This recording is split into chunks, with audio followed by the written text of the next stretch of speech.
Hello students, welcome to Mohit Bansal classes. Students, आज की class के अंदर हम लोग सीएमए फाइनल लॉ सब्जेक्ट का chapter number 4 accounts and audit, इस चैप्टर के प्रीवियस ईयर के क्वेश्चन सॉल्व करेंगे।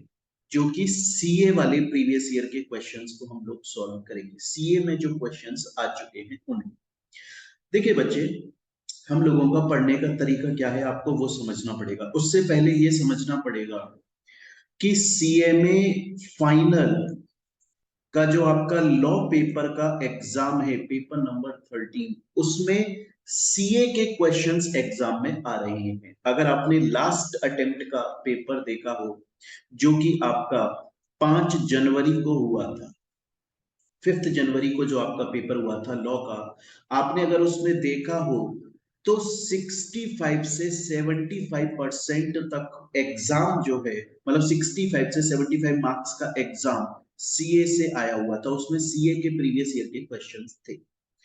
तो आपको पता है बच्चों, हम लोग पढ़ते कैसे। सबसे पहले हम लोगों ने चैप्टर कंप्लीट किया, जो कि सीएमए का स्टडी मटेरियल है, वो पूरा का पूरा पढ़ा हमने, एग्जाम्पल्स के साथ में पूरा समझ लिया। उसको पढ़ते वक्त हमने सीएमए के जितने प्रीवियस ईयर के क्वेश्चन है इस चैप्टर से रिलेटेड, सीएमए फाइनल में जितने भी क्वेश्चन आज तक आए हैं वो हमने चैप्टर पढ़ते वक्त सॉल्व कर लिए थे। उसके बाद में हमने इस चैप्टर के एमसीक्यूज को सॉल्व कर लिया, और उसके बाद में बच्चों एमसीक्यूज को भी सॉल्व कर लिया। उसके बाद में प्यारे बच्चों हम लोगों ने इसके रेगुलर टेस्ट चलते रहते हैं, आपको पता है पूरे सब्जेक्ट के रेगुलर टेस्ट चलते हैं। उसकी आपकी कॉपीज चेक होती हैं और फिर आंसर राइटिंग प्रैक्टिस कराई जाती है जूम पर लाइव सभी बच्चों को, कि किस तरीके से indirect question, case studies, case laws का आंसर लिखना चाहिए वो समझाया जाता है। अब बच्चों, हमने पूरा चैप्टर पढ़ चुके हैं, और ये हर चैप्टर के अंदर हम ऐसे ही पढ़ते हैं, ऐसे ही हम पूरा अपना सिलेबस कर रहे हैं। पूरा चैप्टर आपका कंप्लीट हो चुका है। सीएमए के इस चैप्टर से रिलेटेड जितने प्रीवियस क्वेश्चन हैं हम पूरे के पूरे सॉल्व कर चुके हैं, एमसीक्यूज सॉल्व कर चुके हैं, टेस्ट आपके ऑलरेडी काफी हो चुके हैं, लगातार टेस्ट चल रहे हैं आपके। अब बच्चों, हम इस चैप्टर के सीए से रिलेटेड, सीए के अंदर जो प्रीवियस ईयर के क्वेश्चंस आए वो भी सॉल्व कर रहे हैं। और उसके साथ में अभी जो 5 जनवरी को आपका लेटेस्ट जो एग्जाम हुआ था उसमें ये क्वेश्चन आया, ये सीए का क्वेश्चन है। ये सीए का क्वेश्चन है जो कि सीएमए फाइनल के लॉ के एग्जाम में आया था, अभी 5 जनवरी को जो एग्जाम हुआ था लास्ट अटेम्प्ट, वो भी हम सॉल्व करेंगे। सीए के बाकी क्वेश्चन भी सॉल्व करेंगे, ताकि हमारा सब कुछ कंप्लीट हो चुका है। ऐसे ही हम सभी चैप्टर पढ़ रहे हैं। आज की क्लास में हम accounts and audit chapter number 4 के क्वेश्चंस को सॉल्व करना स्टार्ट कर रहे हैं। इसमें सीएमए के क्वेश्चन हम सॉल्व कर चुके हैं, सीए के क्वेश्चंस को आज सॉल्व कर रहे हैं। चैप्टर हमारा ऑलरेडी कंप्लीट हो गया, एमसीक्यूज हमने पढ़ लिए हैं, टेस्ट हमारे हो चुके हैं और लगातार चल रहे हैं आगे और भी टेस्ट। क्लियर है बच्चों?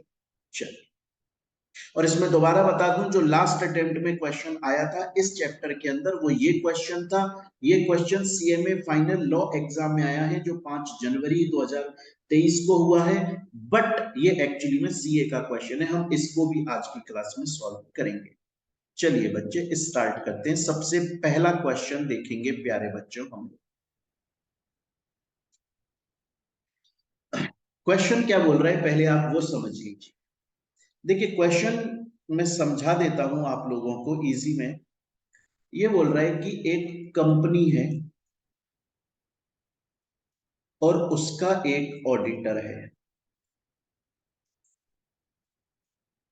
ये ऑडिटर इस कंपनी की ऑडिट कर चुका है, पिछले 2 साल से ये ऑडिट कर रहा है। आपको पता है एक auditor, individual person, consecutively 1 term 5 साल तक ऑडिट कर सकता है। फर्म लगातार कॉन्जिक्यूटिव 2 टर्म्स 10 साल तक के लिए ऑडिट कर सकती है। तो ये ऑडिटर कंपनी की 2 साल ऑडिट कर चुका है, और अब 3rd ईयर की ऑडिट भी ये कर रहा है। आज 3rd ईयर चल रहा है और ये ऑडिट कर रहा है इसका। ये ऑडिटर जो पिछले 2 साल ऑडिट कर चुका है कंपनी की, उसका पैसा, उसका अमाउंट कंपनी ने ऑडिटर को अभी तक पे नहीं किया। कहने का मतलब है ऑडिटर ने तो कंपनी की ऑडिट कर दी पिछले 2 साल की, और अब थर्ड ईयर की भी ऑडिट कर रहा है, बट जो पिछले 2 साल की ऑडिट ऑडिटर ने की है कंपनी ने, उसका पेमेंट अभी तक नहीं दिया।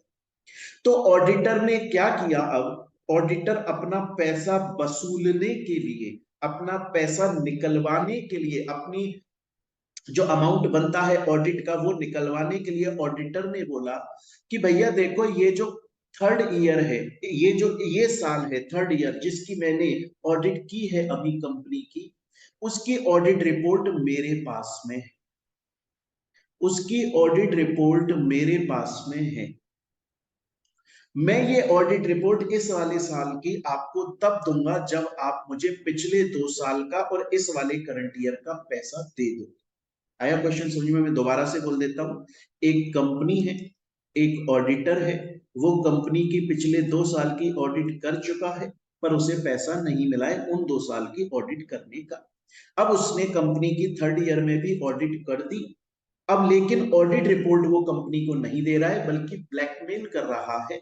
ये बोल रहा है कि तुमने अभी तक, कंपनी ने अभी तक पिछले 2 साल का मेरा पैसा नहीं दिया, मैंने आपकी इस थर्ड ईयर की, करंट ईयर की ऑडिट कर दी है, बट ये ऑडिट रिपोर्ट मैं आपको तब दूंगा जब आप मुझे पिछले दोनों सालों का और इस वाले ईयर का, मतलब टोटल 3 इयर्स का ऑडिट करने का पैसा मुझे दे दोगे। क्वेश्चन आपसे ये पूछ रहा है, क्या ऑडिटर ये जो स्टेप उठा रहा है कि वो कंपनी को ऑडिट रिपोर्ट नहीं दे रहा है और बोल रहा है पहले पैसा दो फिर मैं ऑडिट रिपोर्ट दूंगा, क्या ऑडिटर ये सही कर रहा है कि नहीं?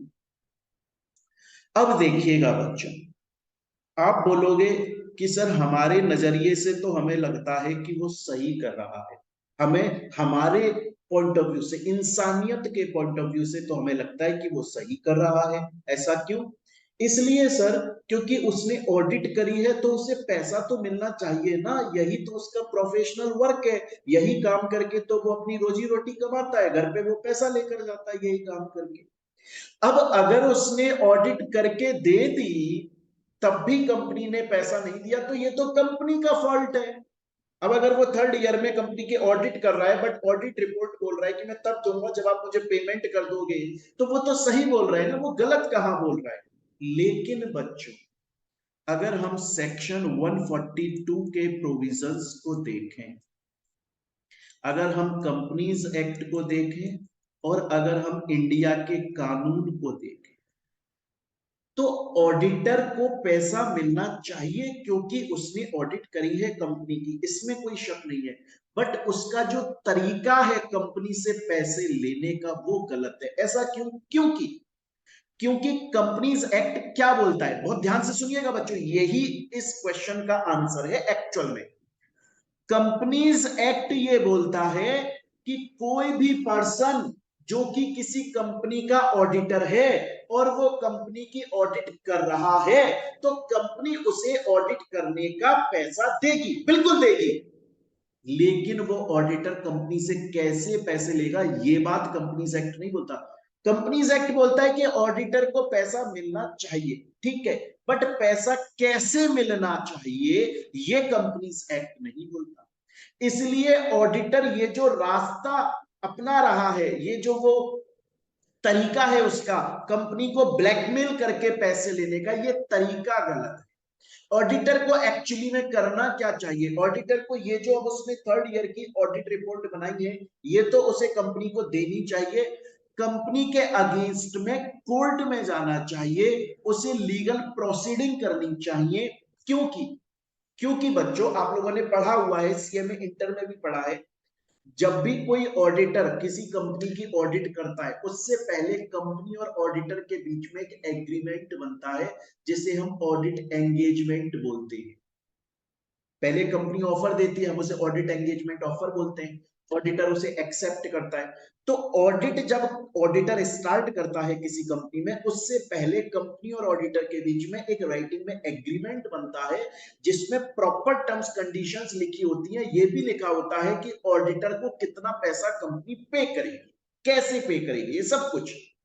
अब जब ऑडिटर को पिछले 2 साल का पैसा नहीं मिला तो ऑडिटर को मिलना चाहिए, इस साल जो वो ऑडिट कर रहा है इसका भी मिलना चाहिए, बट वो ब्लैकमेल करके नहीं लेगा, बल्कि वो कोर्ट में जाकर केस करेगा, कोर्ट का ऑर्डर आएगा और कंपनी उसको उसका पैसा देगी, अलोंग विद द इंटरेस्ट पे करेगी। लेकिन ऑडिटर ने ये जो रास्ता अपनाया कि उसने थर्ड ईयर की जो ऑडिट रिपोर्ट है वो अपने पास में होल्ड कर ली और बोला तभी दूंगा जब आप मुझे पूरा पैसा दे दोगे, ये ब्लैकमेलिंग गलत है।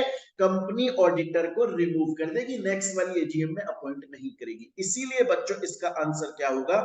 इसका आंसर ये है कि ऑडिटर ने जो स्टेप उठाया वो गलत है। ऑडिटर को एक्चुअली में जाना चाहिए कोर्ट के पास और कोर्ट के पास में जाकर वहां से उसे अपना पैसा रिकवर कर चाहिए। तो बच्चों ये क्वेश्चन सीए का क्वेश्चन है और इंपॉर्टेंट है और एग्जाम में आने के पूरे चांसेस हैं इसके। क्यों? क्योंकि सीएमए फाइनल के अंदर मैं बार बार बोल रहा हूं, इसीलिए आपको पता होगा हम लोग बच्चे अपना सीएमए का स्टडी मटेरियल पढ़ रहे हैं, सीएमए के क्वेश्चंस कर रहे हैं, एमसीक्यूज कर रहे हैं, टेस्ट ले रहे हैं, बट सीए पर ज्यादा ध्यान दे रहे हैं। आप देखिए लास्ट अटेम्प्ट में जो एग्जाम आया है, आप अगर उसमें देखेंगे, अब बच्चों 65 से 70 मार्क्स बल्कि ज्यादा का एग्जैक्टली सीए से उठकर आया है, एग्जैक्टली सीए से उठकर आया है पेपर आपका। सीए वाले क्वेश्चंस करना बहुत मैंडेटरी है आपको सीएमए के लिए भी। चाहे से आपने सीएमए का पूरा स्टडी मटेरियल पढ़ लिया, उसके प्रीवियस ईयर के क्वेश्चंस पढ़ लिए, फिर भी आपकी पढ़ाई कंप्लीट नहीं होती है जब तक आप सीए के क्वेश्चंस नहीं कर लोगे, क्योंकि एग्जाम में अब आ रहे हैं, इंस्टीट्यूट सीरियस हो गया है, इंस्टीट्यूट अब बहुत हार्ड क्वेश्चंस देने लग गया सीए लेवल के क्वेश्चंस। तो बच्चों ये हमारे फर्स्ट क्वेश्चन का आंसर था। अब हम चलते हैं हमारे सेकंड क्वेश्चन पे। ये क्वेश्चन बच्चों अभी लास्ट अटेम्प्ट में आया है, जो 5 जनवरी 2023 को एग्जाम हुआ है लॉ सब्जेक्ट सीएमए फाइनल का, और ये सीए का क्वेश्चन है। अगर आप चाहें तो सीए का डाउनलोड कीजिए, आपको गूगल क्रोम पे भी, गूगल पर भी मिल जाएगा, एक पीडीएफ मिल जाएगी जिसमें बहुत सारे क्वेश्चन है जो सीए के क्वेश्चन है इस चैप्टर अकाउंट्स एंड ऑडिट के, उसमें ये क्वेश्चन दिया। चलिए तो बच्चों पहले मैं इसको सॉल्व करवाता हूं। देखिए ये क्या बोल रहा है, ये बोल रहा है कि एक बैंक है जिसका नाम है टीसीबी बैंक लिमिटेड। एक बैंक है जिसका नाम है टीसीबी बैंक लिमिटेड, और ये बैंक जो कि एक बैंकिंग कंपनी है, ये अपनी ऑडिट करवा रही है किससे? एक फर्म से, ऑडिट फर्म से ये अपनी ऑडिट करवा रही है। उस ऑडिट फर्म का नाम है गुप्ता एंड कंपनी। अब जब गुप्ता एंड कंपनी इस बैंक की ऑडिट करने के लिए गई, तो उसने इस बैंक के, इस बैंकिंग कंपनी की बैलेंस शीट में ये 5 ट्रांजैक्शंस देखे जो कि गलत लिखे हुए थे बैलेंस शीट के अंदर। गुप्ता एंड कंपनी जो कि एक ऑडिट फर्म है जो टीसीबी बैंक की ऑडिट करने के लिए गई, जब उस बैंक के बैलेंस शीट उसके हाथ में आए ऑडिट फर्म के, तो उसने देखा कि यार बहुत सारे ट्रांजैक्शंस में से ये 5 ट्रांजैक्शंस जो बैंक ने किए हैं वो गलत किए हैं। तो अब वो ऑडिट फर्म बैंक को बता रही है कि भैया देखो तुमने ये ट्रांजैक्शन गलत किए, ऑडिट रिपोर्ट के अंदर हम लिखेंगे कि तुमने क्या गलत किया है। क्लियर है? तो ये 5 ट्रांजैक्शन दिए हुए हैं, हमें हमसे पूछा क्या है क्वेश्चन में? क्वेश्चन में ये पूछा गया है कि आखिर ये जो ऑडिट फर्म है, ये जब इन 5 ट्रांजैक्शंस के लिए बताएगी कि आखिर क्या गलती करी है बैंक ने अपने बैलेंस शीट में, क्या लिख दिया इन ट्रांजैक्शंस के लिए जो नहीं लिखना चाहिए था, और एक्चुअली में क्या लिखना चाहिए था, वही हमारा आंसर है। वही हमसे पूछा गया है कि ये ट्रांजैक्शन गलत क्यों है, बैलेंस शीट में क्या गलती कर दी बैंक ने लिखते वक्त, और क्या लिखना चाहिए था उसको। यही क्वेश्चन आपसे पूछा गया, यही हमें सॉल्व करके देना है। एग्जैक्टली सीए लेवल का क्वेश्चन है, सीएमए फाइनल के अंदर आया हुआ है। एक एक करके चलते हैं, बहुत आराम से पढ़ेंगे, मजा आएगा। देखिए